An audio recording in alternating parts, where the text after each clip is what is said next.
I swear, I didn't mean to peek on purpose. The normally shut window was open, and the curtains were enticingly swaying in the breeze. I found myself looking into the depths of the window. And there she was, a woman of incredible beauty like I'd never seen before.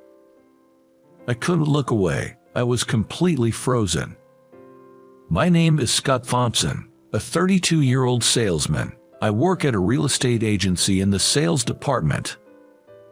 I feel like it's more appropriate to say that I used to be in sales. Not to brag, but I was an excellent salesman. I've been awarded as the top seller at the company headquarters more than once.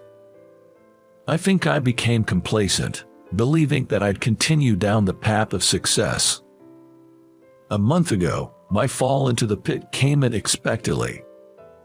In the morning, my colleague suddenly fell ill and asked me to stand in for an afternoon property showing appointment he had. The one who fell ill was my peer, Bob Miller. Bob's flashy appearance was his trademark, and honestly, I couldn't like him. He had a tendency to pick on me for some reason. But Bob asked me for a favor humbly, so I thought I had no choice but to accept. The client for the property showing was a woman in her late 40s. I wanted to send a female colleague to accompany her, but everyone was booked. The woman wished to see a recently built high-rise condo. It was a big contract worth nearly $2 million. Because she was Bob's client, I had to be extremely careful in guiding her. The last thing I wanted was for Bob to complain about not closing the deal because of me. I meticulously guided her through each room. She seemed distant, as if she was not really listening to my explanations. Just when I thought this was a lost cause, she suddenly put her arms around my neck, freezing me in place. The woman seductively grinned at me. This was a bad situation. "Would you like to play a little?" she asked, making my back run cold. She rubbed her soft body against mine, and I couldn't move. I wanted to remove her forcefully, but she was a client. While trying to figure out how to peacefully resolve the situation, the door suddenly opened. The person who stormed in was my boss, the department manager. His face was bright red with anger. He forcefully separated the woman and me. "Scott, what the hell are you doing with my wife? I'll be reporting this to the top boss." He yelled at me one-sidedly, and I stood there, dumbfounded. Apparently, the woman was the manager's wife. There had been rumors that they were living apart. The wife who had seduced me chuckled, saying busted. A few hours later, I was called into the director's office. The manager had reported me for trying to seduce a client and act indecently. Although I wanted to correct several parts of his report, the atmosphere didn't allow for excuses. The manager, still red in the face, was fuming with rage, and the director was looking at me as if I was garbage.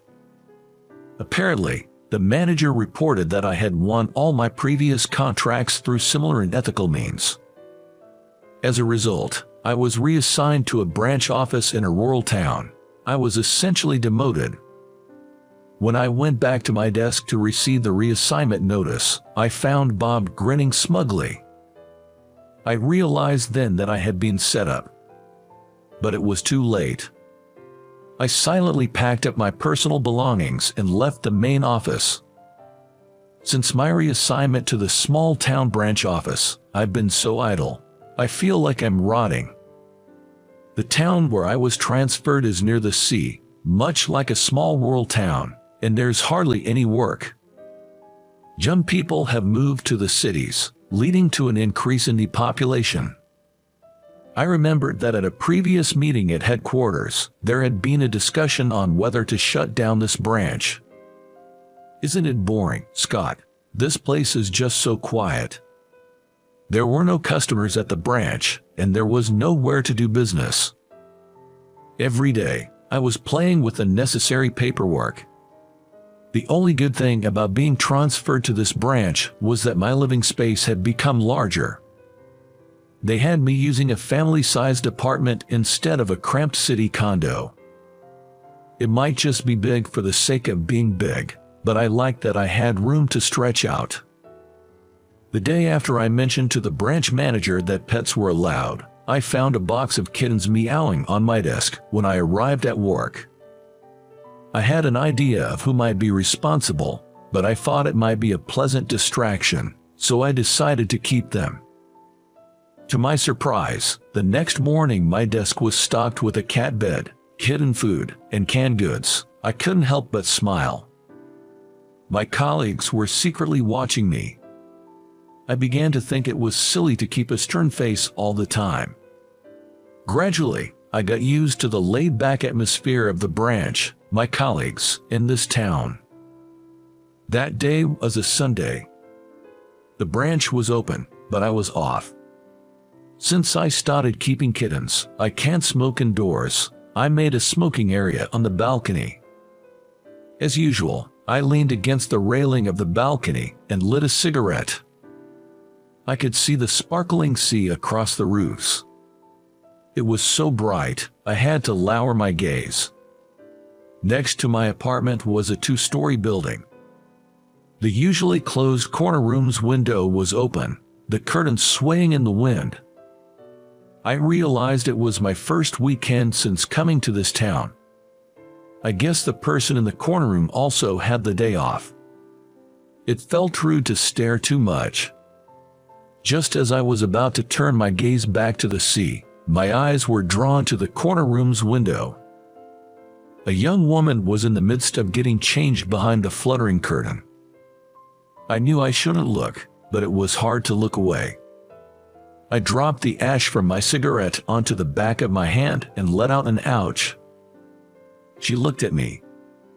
The moment our eyes met, she glared at me with a crazy expression.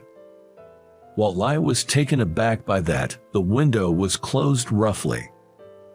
Normally, I'd expect a or something like that, but she just glared at me without letting out a single scream. I felt a sudden urge to laugh.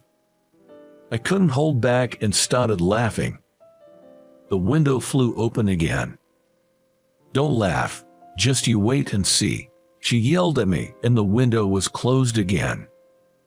Immediately after, the sound of footsteps echoed running down the outside stairs of the apartment.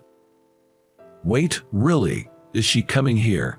I rushed from the balcony towards the entrance. I heard the elevator arriving through the door.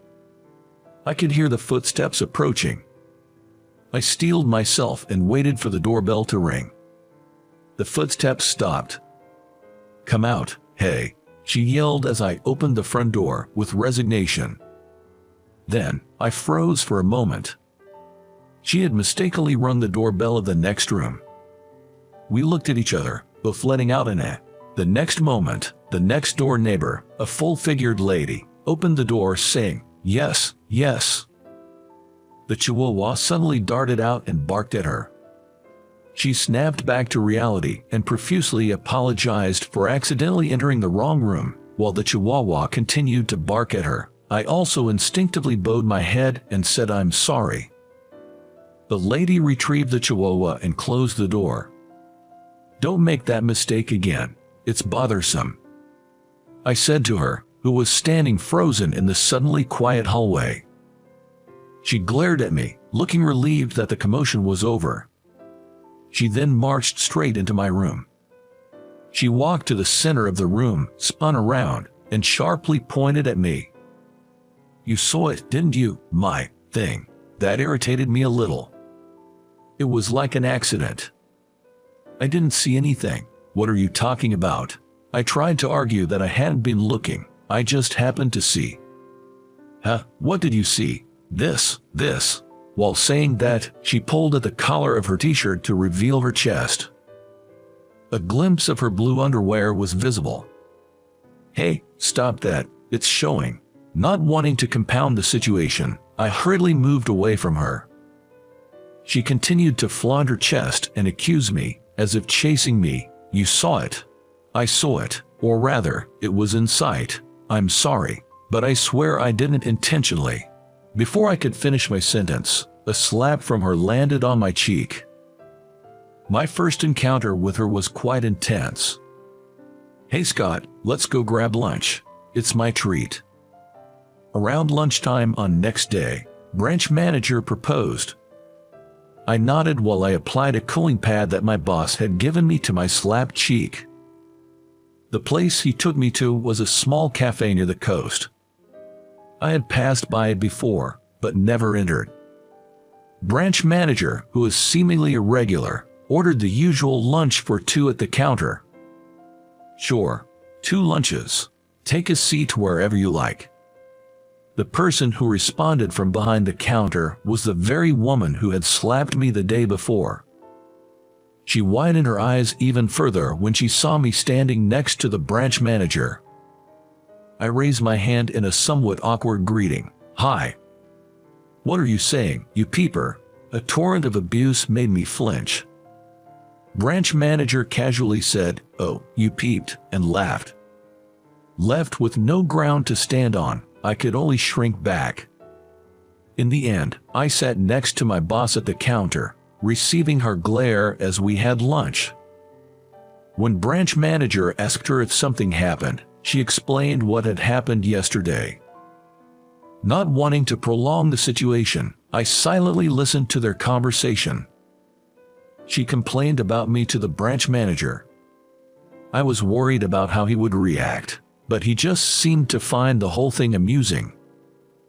He's a womanizer, no need for him to peep. I was shocked at branch manager's words. "What do you mean?" she asked eagerly. Branch manager started laughing as he told her why I was transferred. She burst into laughter, saying seriously, I was surprised by her reaction. I thought she would assume the worst of me and despise me, but she laughed and said, "You had some bad luck, huh?" As we were chatting excitedly at the counter, the cafe door opened, and in came men who were clearly not locals. She furrowed her brows by the sight of them. The manager was having a conversation with those men. They didn't seem to have come to the cafe to enjoy coffee. The manager received some documents and then sent the men away. Immediately, the manager threw the documents into the trash bin. "Hey, what was that all about?" I decided to ask her. "They've started coming around recently," she replied. "Apparently, they are real estate agents who have been aggressively buying a property in this area. Of course, they have nothing to do with our company." The company name she mentioned is indeed not well regarded in the industry. "It seems they're asking if we're willing to sell this place too," she said with a sigh. "Land speculation has a bad reputation, but it's part of the real estate business. There's nothing wrong with it if transactions are made at a fair price and with mutual consent. If you could sell at a high price, wouldn't it be okay to relocate somewhere else?" I suggested. As a business, this place seemed somewhat lonely. Even at lunchtime, there were only us as customers.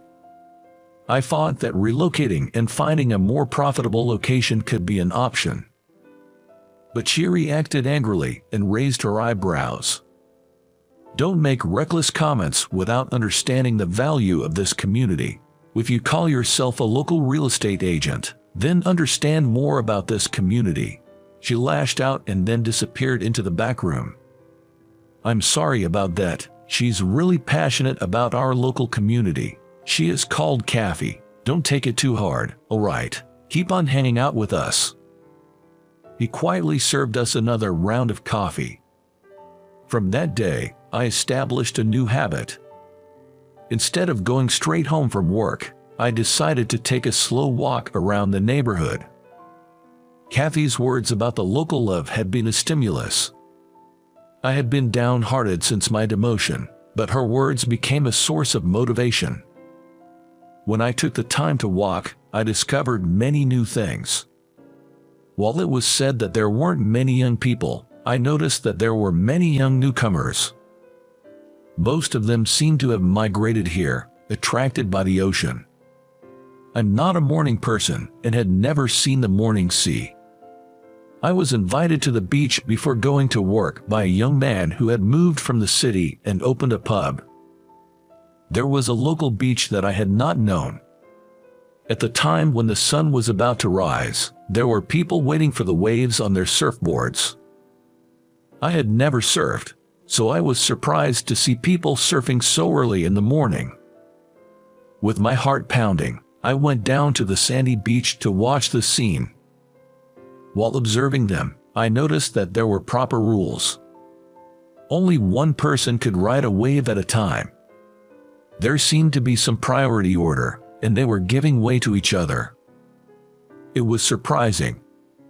I had imagined it to be a more rough sport, but it wasn't. "What are you doing?" I turned around by the voice, and it was Kathy. In her hands, she had a large beadboard and flippers. "Good morning, what's that?" I pointed at the large beadboard and asked. Kathy put her flippers on the sand and sat down next to me. Then she showed me the large beadboard. Unlike a normal beadboard, it had some kind of rope attached. At the end of the rope, there was something like a wristband. "It's a bodyboard.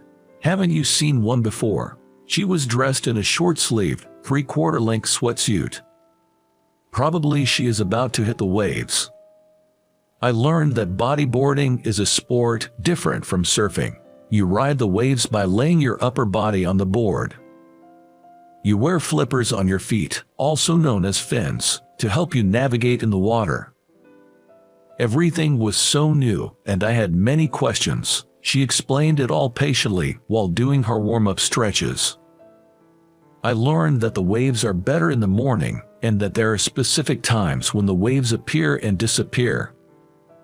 Why not give it a try, Scott? It's a waste not to. Living so close to the sea, make the best of your move. She teased as she put on her fins and stood up. She connected a leash, a cord that attaches the board to her wrist, and she was ready to go. With her fins on, she started walking backward into the sea, keeping her gaze on me. She looked sort of cute, like a penguin. Our eyes met and she gave me a big, joyful wave. When the water reached her waist, she turned around and started moving over the waves toward the horizon. I feared she might flip over when a big wave came, but she knew what she was doing. She built up some speed and dove under the wave with her board. I later found out this move is called a dolphin dive. She passed a few waves before reaching the waiting point where the best waves roll in. She sat on her board, waving at me. When a wave came, she'd speed up and ride it. She looked like she was flying as she slid down the large waves diagonally. After almost an hour in the water, she returned to the shore with a satisfied look on her face. The other surfers were also making their way back to land. Much to my surprise, they greeted me as each one passed by me. It was a small gesture, but it made me feel warm inside. Some of them had tattoos peeking out from under their wetsuits. Despite the variety, everyone was so friendly it was almost surprising. Cass V2 had taken off the upper part of her wetsuit. Her vivid blue bikini gave me a small startle, but the next moment I realized something, and I couldn't help but voice it out loud. "Ah, you were wearing a swimsuit that time, weren't you? It wasn't underwear after all." The underwear I thought I saw her in was actually her swimsuit. No wonder she didn't mind my seeing it. Kathy snorted with laughter. I felt a bit like I'd lost somehow, but I also felt surprisingly refreshed. This is a nice town. As I said this, squinting at the glittering sea, she gave me a happy smile and extended a welcoming hand. "Welcome." Her hand was still slightly cool from the water as I shook it. From that day on, I started waking up early to go to the beach. I would have loved to try surfing, but sadly, I can't swim. I was told that I'd float if I wore a wetsuit, but the idea of going into the sea was still a bit scary. I also started going to the cafe where Kathy works for lunch every day. I got to know the local shopkeepers, and I started hanging out more often with the young people who had moved here. As I started to blend into the local scene, I started hearing more and more about the land sharks. They seemed to be pushing their agenda quite aggressively. It felt like something big was in motion, and it didn't feel right. Then, one day, my hunch proved right. On my way to work, a black luxury car sped past me. I caught a glimpse of a familiar face in the window. It was Bob, the man who had set me up. I hadn't heard anything about Bob quitting his job. He's up to something with another real estate agency, doing things his own way. It's bound to be some shady business if he's moving in secret.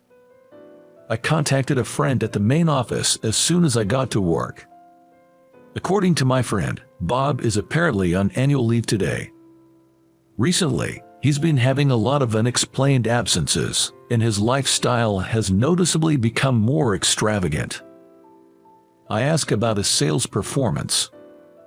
Right now, in my absence, it seems that Bob is the top in sales. But my friend says there's something fishy about his sales. He suspects Bob might be making deals with some dangerous parties. Maybe that's the source of his flashy lifestyle. During lunch, I dropped by the usual cafe, expecting to see Kathy. As soon as I entered the cafe, I let out a "oh." The department manager's wife, the one who caused my demotion, was elegantly sipping coffee at the counter. She noticed me frozen at the entrance and gave me a soft smile. With a silent gesture from her beige manicured finger, she indicated for me to sit next to her. Reluctantly, I sat down next to her. "Why are you here? It was your fault that..." Once I verbalized it, I felt a surge of forgotten anger. She raised a finger to my lips as I was about to raise my voice and said, "Be quiet. I'm sorry about that time. I lost to the terms of exchange. I didn't mean to ruin your career." Her apologetic smile cools my rising anger. Somehow, I can't bring myself to dislike this woman, and it troubles me. I look down without being able to say anything, and she starts telling me the whole truth. It seems that Bob reached out to her when she was desperate to get a divorce. He offered her money to frame me. She agreed because she needed the money for her life after the divorce. Bob had been terribly bad-mouthing me, saying I was a hindrance to his future work. "Why are you telling me all this now?" "Because the money hasn't been transferred. It means the contract is void, right?" It made sense. Moreover, she apparently investigated Bob out of spite. She spread out his investigation report in front of me. I quickly read through the report. It appeared that Bob had connections with some dangerous people. He seemed to be assisting them in contracting real estate properties. I realized that the one hunting all the local real estate was planning to establish a dedicated real estate company. I couldn't help but admire the scale of the plan. However, I couldn't accept the idea of this area being dominated by these dangerous parties, as per Bob's plan. "How much will you pay for this?" She tilted her head and peeked into my face. Her long eyelashes sparkled with a bit of glitter. I had no idea how much to offer. "How much do you think?" Timidly I asked her, and she replied with a small smile. "How about you treat me to a cup of coffee?" In front of my stunned eyes, she raised her empty coffee cup and said so. In the evening, I was alone in the office, thoroughly examining the investigation report on Bob I had received from her. I wrote a report to the headquarters within the night and sent it by email. The headquarters would surely be in turmoil by tomorrow morning. Relations with dangerous people would seriously harm the company's reputation. As I expected, I received a call from the headquarters, and the next day, I was asked to go to the headquarters. I found myself looking up at the headquarters building after a long time. I thought I might feel more nostalgic, but no such emotion arose. All I could think was the sky seems narrower here. As soon as I used my employee ID to enter the building, someone rushed towards me. It was the department manager who orchestrated my transfer. The department manager grabbed me by the collar and gruffly asked, "What are you doing here?" I may have been transferred to a branch office, but I'm still an employee of this company. I have business at headquarters. In the lobby, the manager and I glared at each other for a moment. The president's secretary interrupted us. I was instructed to go to the president's office immediately, and I shook off the department manager. The department manager was told to come along as well. Upon entering the president's office, I saw Bob standing there with a pale face. The department manager looked uneasy, unsure of what's going on. The president said to me, "I read your report." On the desk were not only my report, but also a large number of documents and photos. They must have investigated this yesterday. These were likely proof of Bob's misconduct. The manager turned pale as looking at the photos of Bob conducting business meetings with disreputable individuals. A subordinate's misconduct reflected poorly on his superior's lack of oversight. I was hoping they'd both get kicked out due to collective responsibility. The verdict handed down by the president was that Bob was fired and the department manager was demoted. I later learned that most of Bob's sales were contracts with shady partners. We should be able to cancel the purchase contracts according to our internal regulations, but it will be a difficult task to negotiate each one individually. I can only hope that everyone at headquarters will pull together and work hard. Bob, having received his termination notice, left the room with a pale face. The president said to me, "Come back to the headquarters." He wanted me to perform as I used to, as the top salesman. That's the future I originally hoped for, but I felt a sense of unease. I stayed silent, unable to give an immediate answer. The president seemed to be waiting for my reply. My eyes were drawn to the large window behind the president. It was a sunny day and the sunlight was pouring in. But still, when I returned to the branch office, the sun had set and it was well past business hours. I figured everyone must have gone home by now, but the office windows were brightly lit. I was surprised to see people working overtime, which was unusual. As I opened the door, a party popper went off unexpectedly. The popping sound startled me, and I shrieked back. As I stood there, covered in thin paper strips, I was at a loss for words. "Congratulations on your return to the headquarters, back on the fast track." The office was filled with my branch colleagues, the branch manager, the president of the shopping district, and some surfers I know. When I said you'd probably be returning to the headquarters, everyone came. "You're really loved, huh?" said the branch manager, wearing a party hat. Some people were already teary-eyed at his words. It's taken for granted that I'm leaving this branch. I heard you used to be the top salesman. I had no idea. You're not someone who should be wasting away in a place like this," said Kathy with a slightly sad smile, causing a pang in my chest. "You know, I turned down the offer to return to the headquarters." At my words, everyone made a bewildered face. Seeing their expressions, I felt somewhat guilty. I felt like I've let them down. Why? What about your promotion?" Kathy, as if representing the whole group, bombarded me with questions. After a brief thought, I just repeated what I had told the president. "The city's too cramped, it's suffocating, and there's no sea. I want to learn to swim." With a look of disbelief, Kathy hugged me. I whispered something only Kathy could hear.